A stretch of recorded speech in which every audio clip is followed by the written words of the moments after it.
కామారెడ్డి జిల్లా బిక్కనూరులో మద్యం మత్తులో ఓ కానిస్టేబుల్ వీరంగం సృష్టించాడు. ఆస్తి తగాదాలతో సంతోష్ గౌడ్ అనే ఏఆర్ కానిస్టేబుల్ తమ్ముడి కుటుంబ సభ్యులపై దాడి చేశారు.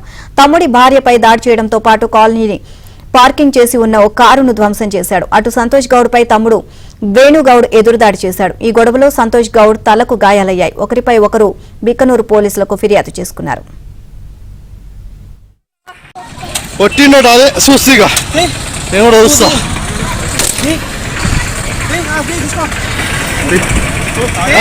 సచ్చు జరా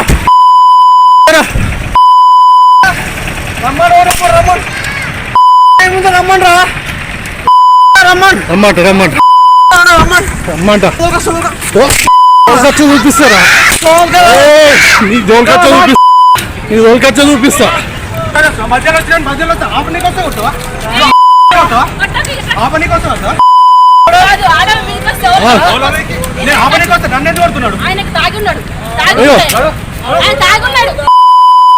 ఇప్పుడు అమ్మా